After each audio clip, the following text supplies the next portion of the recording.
here. Ladies and gentlemen, our next fight is a pro featherweight MMA fight. Fighting over 5 rounds. Please welcome to the corner, fighting out the blue corner. Fight representing Rampage Gym, Scott Hammers. Yeah, so Scott Hammers making his way to the cage. So this will be 3 5-minute rounds under the pro rule set in the featherweight division.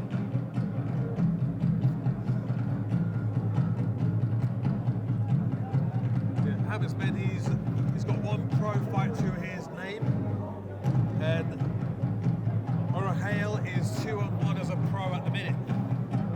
So quite evenly matched. You know, the telltale thing is normally up to 3 fights for debutants.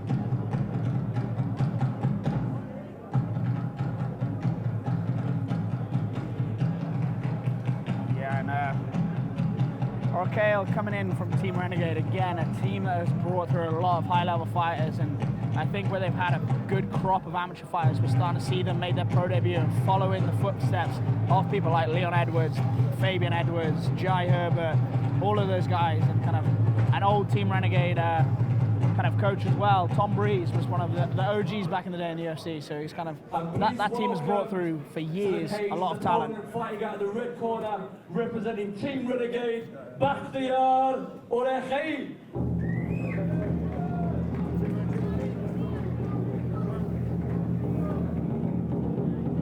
So Scott Hammers in the blue corner, and his opponent Oryakhail making his way into the cage, into the red corner. I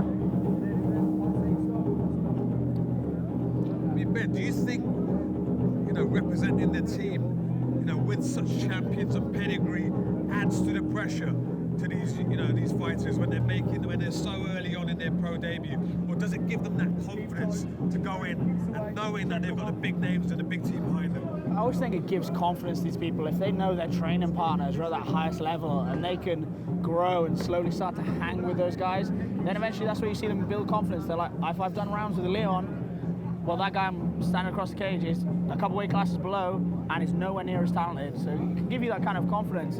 Obviously there is still that underlying pressure, but I think it kind of, no pressure, no diamond sometimes. Well, we're here today in the Bakhtyaar Oryakhail venue in Coventry. UMMA combat makes a comeback after COVID, which obviously halted business everywhere.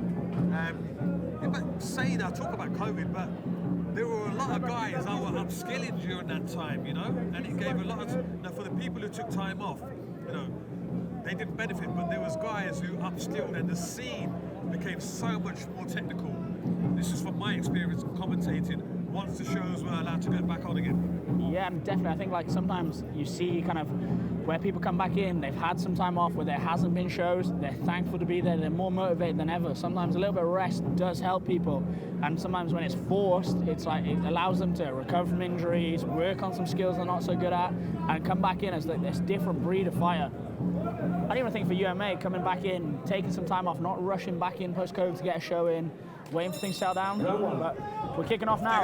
No handshake and spinning back fists there straight away from Oryakhail.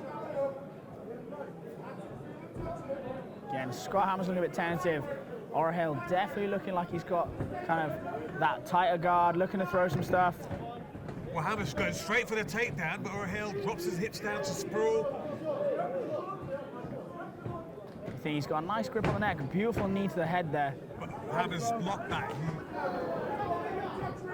High kick there from Hammers. Hammers is quite flat-footed, really. I think he needs a bit more head movement. He needs to move around. He's standing in one place. I can see he's trying to keep his ground, but big swinging haymaker there from Hammers. You see it there. Hammers was on his back foot, trying to throw that lead leg. When you've got someone like Oryakhail coming forward at you and your weight is already going backwards, exactly what happens here. You get rushed, you get taken down, and you end up in a bad position. And at the moment, Oryakhail's got great control. He's got his arm around Hammers' waist, keeping the control there, and he's hammering him the punches. Yeah, I'm a big fan of like what Oryakhail's doing, of kind of keeping that tight waist, keeping the pressure on, cooking him in that. And again, this is what we didn't see in the amateurs, was like when you're in that position, is throwing some shots, forcing your opponent to move, work the body, work the head. But mean, I think Hammers really needs to let go of that arm, and he's curling up. The referee's going to take a look at this, and he will step in if you can't intelligently defend himself. Again, he's throwing some nice shots, and again, you hear that voice of Dave Lovell in the corner of Oryakhail. And again, Dave's known for that motivational speech he gave to Leon before that Kamaru Usman win. And it's like, he's throwing those shots, it's got to give him confidence, having such a prominent voice in the corner, giving you encouragement, make sure you're doing the right things. I mean, he's flattened him out here, Oryakhail. Yeah. Hammers is trying his best to reach up, get the knees up, but he's flattened him out. I think it's just a matter of time now before the referee steps in. It's clearly he hasn't got the weight advantage either, but Oryakhail looking for the finish, he's looking for the choke. There you go, as predicted. Team Renegades fighter. Oryakhail gets the win. Again, I think it's when you come from that team, you build that composure. He's in a good position, picking his shots, heavy pressure on top. And again, just cool, calm, collected. I actually thought he was going to lift the chin up and slide the hand through, but he obviously, that wasn't the plan. I think that's what he was looking for. I think he was looking to lift the head to either strike or find the neck. But again, you've got so much pressure coming in the spine, especially with a cup on, going into, like, straight into your spinal column. Like, it's going to hurt a little bit. And Hammers, like, he didn't want much of that. As soon as that head lifted, your hips are going forward, your head's coming backwards, a lot of pressure on your spine. It's not going to be a nice position to be in. But TKO stoppage.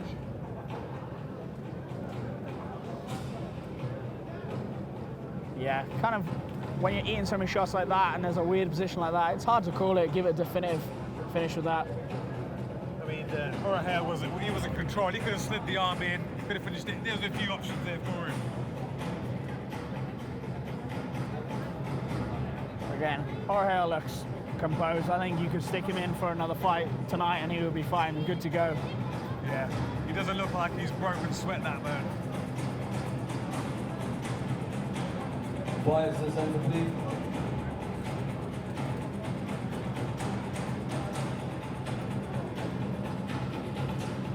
Ladies and gentlemen, show your appreciation of both fighters, please. Yeah, we look at this as we're going to make the decision. Hammers looking very worse for wear. And your winner by TKO stoppage, fighting out of the red corner, Bakhtyaar Oryakhail.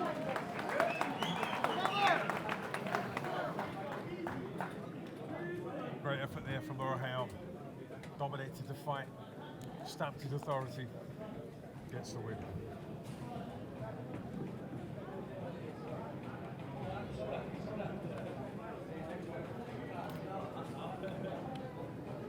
Yeah, it was nice to see them kind of friendly after they've gone to war with each other. I think we'll get some words from Oryakhail now, kind of what his thoughts on that fight were, where he wants to go next, what his plan is. Again, great to see someone like who's got a good record, very talented, coming from such a good team, who probably has such great connections, fighting on a show like UMMA, and supporting kind of what a fantastic show this has been. But you know, this is the grassroots level, you know. Rico. Amateur shows on the regional circuit, giving people the opportunity. Performance. Yeah, we need fighters like that to build up the show. Just a step in the ladder to get to the top level, that's it. What's next? Next, keep training, whatever Allah subhanahu wa ta'ala decides. Yeah, that's it. Amazing. Thank you, Rico.